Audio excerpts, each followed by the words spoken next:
Is Bitcoin too complicated for the average person? In this video, I want to go through this topic in depth. Let's get started. I want to start with this question that I received in the community. If you want to, you can go to the description, you can check it out. There's also a banner that shows you the link to try it out if you want to for free. This person has some concerns over adoption. I'm all in on Bitcoin literally based on everything I've learned so far, but have concerns about adoption. For one thing, cold storage is complicated. It may seem really easy to many of you on here, but it's extremely complicated to me. For now, I have my coins stored with River, but I'm learning about cold storage in the meantime to eventually take self custody. I'm just lost. When downloading Sparrow, for example, it's extremely non user friendly and very complicated. People aren't going to deal with programs like Sparrow, cold wallets, 24 word seed phrases, and so on. He mentions quite a few things. Choosing your own transaction fees. Just in downloading Sparrow and getting a feel for it, it's overly complicated. If I were to show it to anyone, I'd know they'd shake their heads and walk away. Until it can look, feel, and interact as simple as online bank accounts, nobody will ever go for this in its current form from outside of Bitcoiners. Adoption by the common man will not occur until spending Bitcoin is as easy as swiping a credit card, and receiving it is as easy as a direct deposit or Venmo without the need for cumbersome code cards, 24 words to keep safe, and IT level programs like Sparrow and other Bitcoin management software.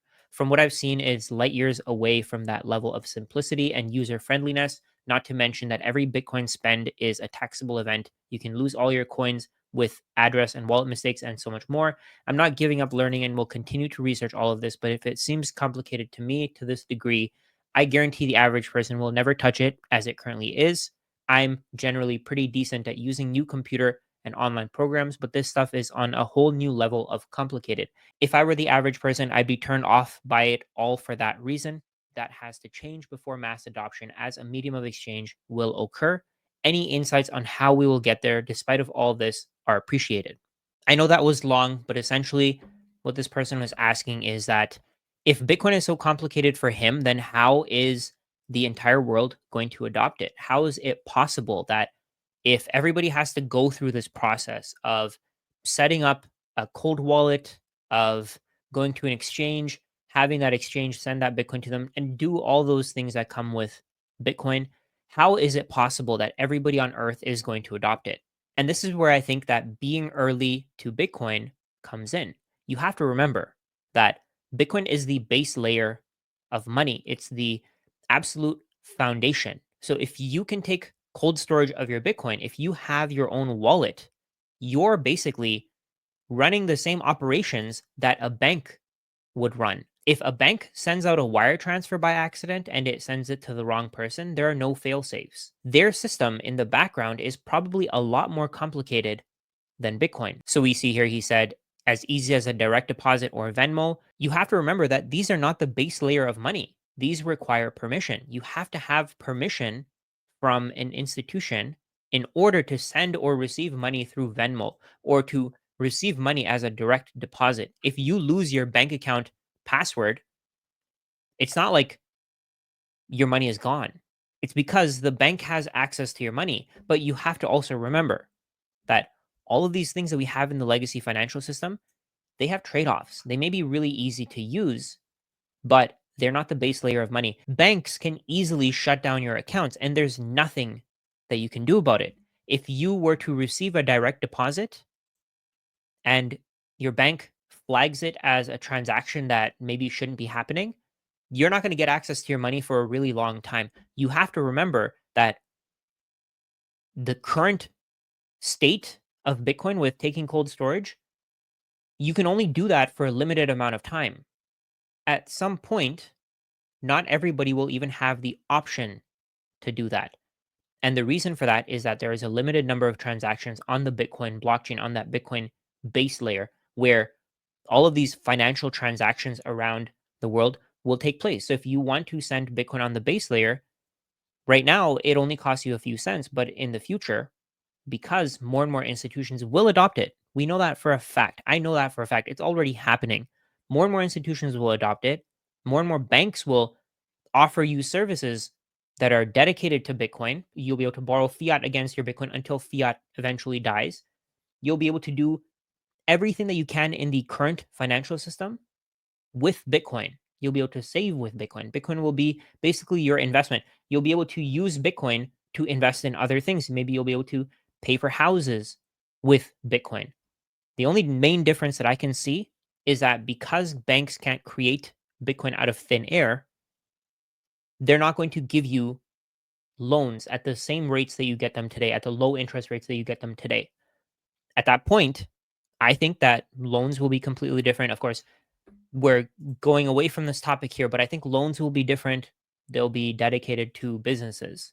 And maybe the bank gets a part of that business because if that business doesn't pay them back, they can't do anything about it, or the interest rates have to be much, much higher. So back to this topic here, the direct deposit or Venmo that you see is just the user interface. That's not the foundation. The foundation is a lot more complicated than what you see. All you see are numbers. But you have to remember that there are people who update those numbers. They type those numbers in, they add those numbers to your account, and just like they can add those numbers, they can also get rid of them. Because you're not taking the responsibility of running your own bank, your bank can get rid of your money. They can create new money out of thin air.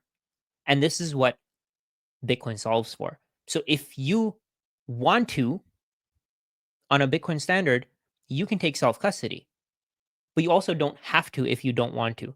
You have to remember the majority of people will think exactly the same way as how this person here is thinking. They don't want to go through the complicated parts of Bitcoin, like the programs like Sparrow, cold wallets, 24 word seed phrases, on chain, off chain, Lightning Network transactions, titanium plates. They don't want to do all this. They don't care for all of this. All they want is a form of money that works. That's it.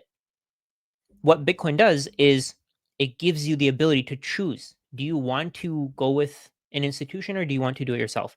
Do you want to run your own bank and maybe provide services to others? A lot of the Bitcoiners today will be able to provide banking services to other people. They'll be able to hold their Bitcoin for them. They'll be able to offer them potentially, if fiat survives, they'll be able to offer them fiat loans.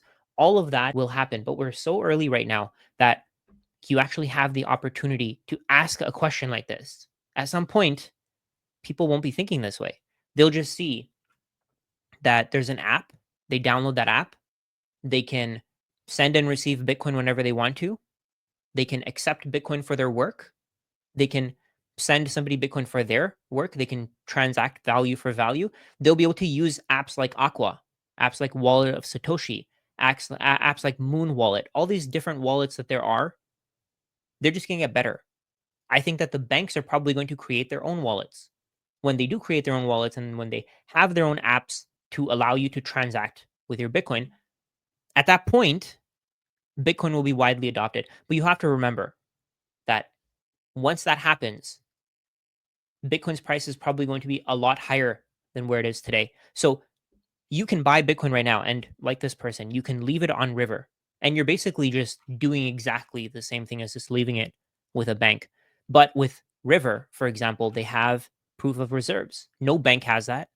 Banks don't have proof of reserves for your money. Keeping your money on a bank versus keeping your money in River, I would say that River is probably a little bit more safe because with River, you know exactly how much Bitcoin they actually have to back the amount of Bitcoin that they owe to their customers. This person asking this question has already outsourced the responsibility that comes with owning Bitcoin to River.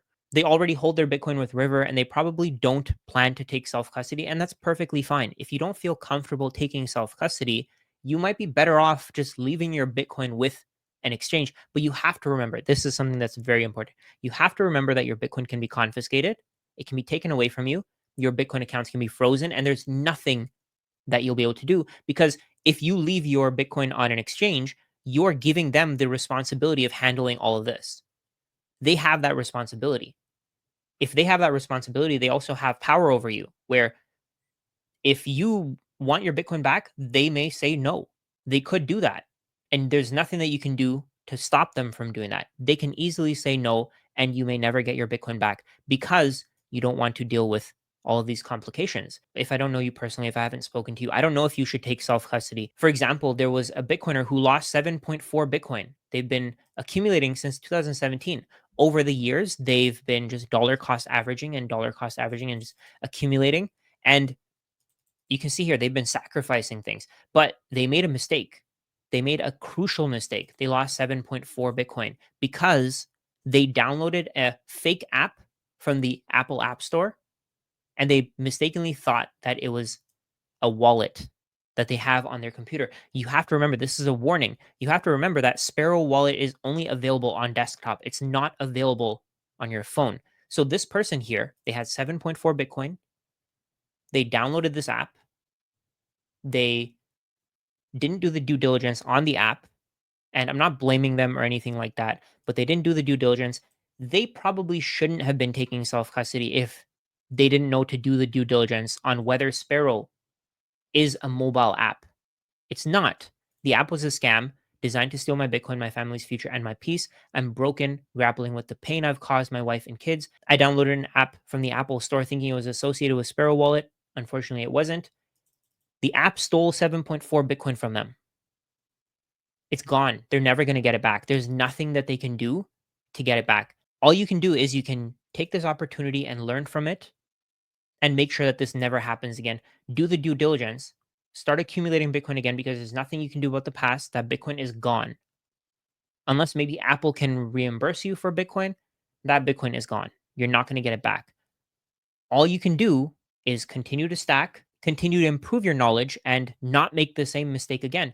And it's sad that this happened. But again, this goes back to the question that the member in the community asked. It's way too difficult. Right now, most people shouldn't be taking self custody because, like the example from Bitcoin Jimmy, even though he's been in Bitcoin for such a long time, he probably hadn't thought of all these things. The key here is that you have 24 words that protect your Bitcoin. That's basically access to your Bitcoin. That is your Bitcoin. If somebody gets access to those 24 words, they can go into your Bitcoin wallet and they can move all of the Bitcoin that you have in that wallet. That is access to your wallet. That's basically your username and your password in the legacy financial system. So if somebody has this 24-word seed phrase, the seed phrase is created by the hardware wallet that you buy. So let's say you get a Cold Card, a Trezor, whichever wallet you get, you're going to get a 12 or 24-word seed phrase. If you give somebody access to that 12 or 24-word seed phrase, they can take your Bitcoin from you. This could be a huge hurdle for Bitcoin adoption, but then again, maybe it isn't because people are using, let's say, BlackRock's ETF almost as a layer two. They're just holding Bitcoin. They just want exposure to it. They don't want to handle all of these things. So they're just using the BlackRock ETF.